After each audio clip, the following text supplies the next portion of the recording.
So what do you call yourself? Welcome to the LaTangela Show.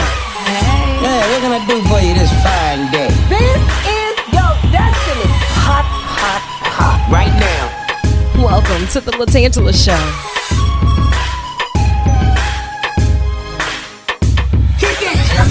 Come on in and enjoy yourself. Right now. We gon' party like no one else. Welcome to the LaTangela Show.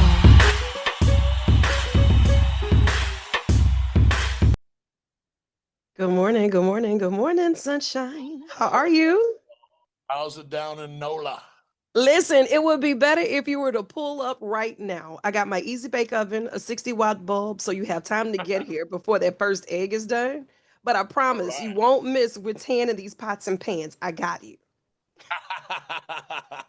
Well, if I didn't wolf down about 20 powdered eggs in the hotel this morning before I came to do media, I'd be jumping on I wish they had the teleport machines, right? I'd come down there, we'd get some I eggs, know. grab a boy while I'm down there, go hear some jazz, have a cocktail. Yeah, all that good stuff. You know, there's a festival and a plate somewhere waiting on us, which is all the better because for the next episode, because I know that right now we have something major that's getting ready to hit the table, the menu, everything on the menu with the Braun Strowman. I had to do that. Had to get my fangirl moment out the way. And you know, they clearly got the right person to come and do this. Now, you're no stranger when it comes to the world of entertainment, but when it comes down to bringing everyone together in entertainment, you've done that. Now it's the next best thing with food.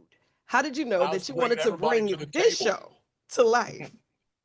Oh man, so it's crazy how all this came about. So 2023, I had a really bad neck injury that put me on the sideline for a year and some change. Where I'd had my neck fused. And while I was out, I'm wondering, am I ever going to be able to wrestle again? Am I going to have any kind of normal life? What all these thoughts are rolling in my head. But inside of me, I know that I've been given a tool that not everybody is blessed with, and that's the ability to put smiles on people's faces. So my agent, Nick, and a good friend of mine, Kevin, who is the producer on everything on the menu, we're talking one day, we're throwing ideas at the wall of what's next for me. If I can't wrestle anymore, I can't have whatever job and whatnot. So what's next in life? And they're giving me a hard time about how when I go out to eat, I'll order 2, 3, 4 entrees when I go out to eat because, well, I'm a growing boy. I'm 6'8", 350 pounds. But 2, I really became excited in expanding my taste buds in culinary arts and stuff. So blessed with my time with WWE to travel around the world and see every walk of life and sample almost every culinary cuisine that there is known to man on the earth, minus maybe a few here and there. But my motto in life is I'll try anything twice just to make sure I don't like it, especially in the food space. And I love taking people out, getting them to step outside the box of their normal realm of what they eat, trying new foods, different proteins and stuff like that, and experiencing life. So with the idea behind the show, we shot a pilot episode at a supper club called the Great Outdoors Supper Club in Kewaskum, Wisconsin, and started just sending it around, seeing if anybody was interested in it. And lo and behold, the great relationship that I had with USA Network for the quarter of my life that I wrestled on television for them with WWE, they saw it and liked the idea and wanted 8 episodes.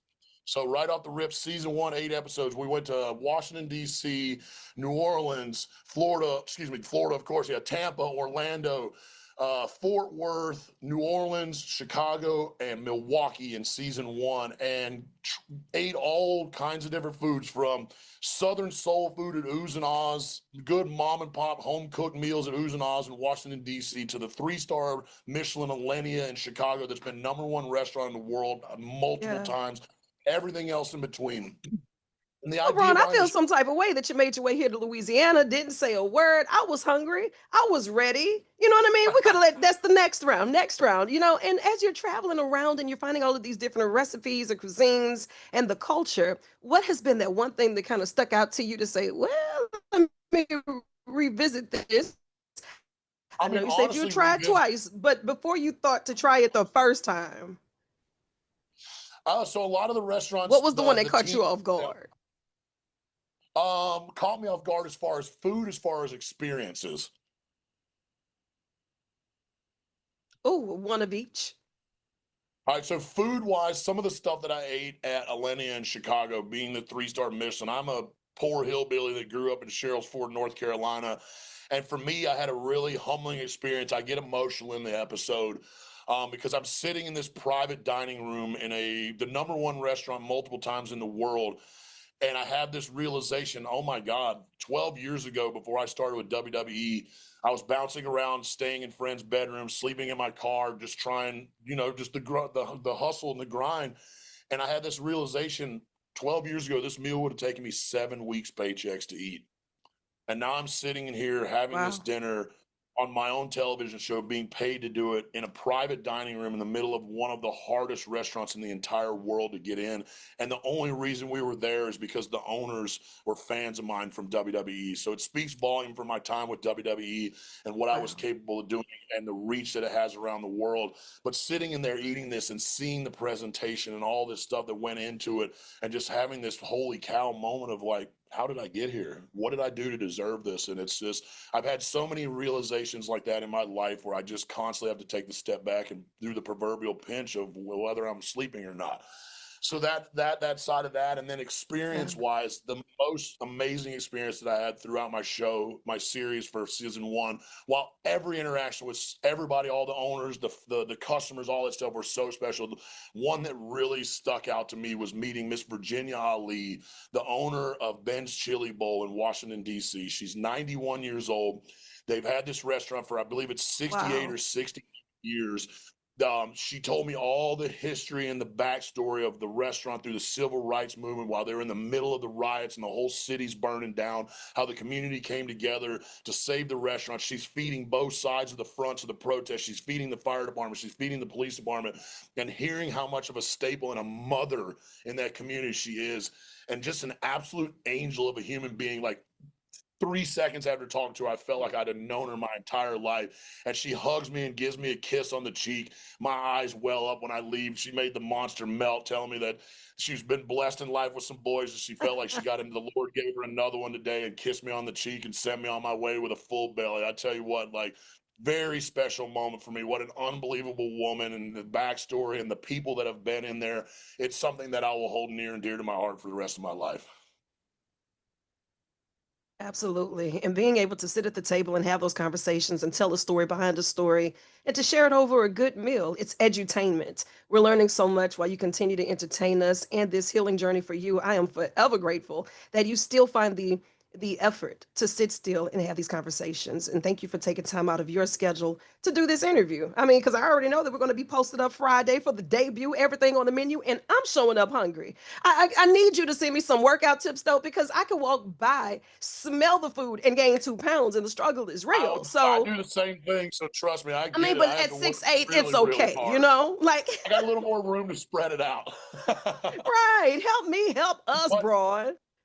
but that was one of the hard parts, especially with filming the show, is staying on, because this is especially for foodies and the people that are hardcore in the gym. This is also another great escape for you when you're struggling and you're low on your calories and you're heavy on your cardio and you're miserable. This is the ultimate cheat meal show. Like, Yeah. how is it like I'm ordering everything on the menu and I'm trying to eat all of it. There's some of the restaurants I was capable of eating everything on the menu, and some of them not even close. So that, because that was the main idea. Like, it's not a food competition show. It's the fact of, think about going out to a restaurant, you're seeing people's food come out, and this looks good. Wow, that looks Yeah. good. Oh What they my God, got? that looks. That sure Look look at the good. What is menu. that? Exactly. You're going over the menu. Everything is so overwhelming. You can't make up your mind. Well, neither can I, and that's why I order everything on the menu. Everything on the menu with none other than Braun Strowman. And I'm excited about this one. And when you get back to New Orleans, just know it's a family reunion. I got you and a couple of the favorite restaurants that we're going to. So say less. I'd love New Orleans culture, food, scenery, everything. It's one of my favorite cities to go to in the whole entire world. So y'all keep doing what you do best. That Southern comfort Creole, that baby redfish, and keep it coming. All that. I know you have more work to do. So I'm going to let you chase the sun or let the sun chase you. But either way, get after it. I love you. And there's absolutely nothing you can do about it. You heard me? Thank you, Mama. Thank you. I'll see you soon. Thank you very much.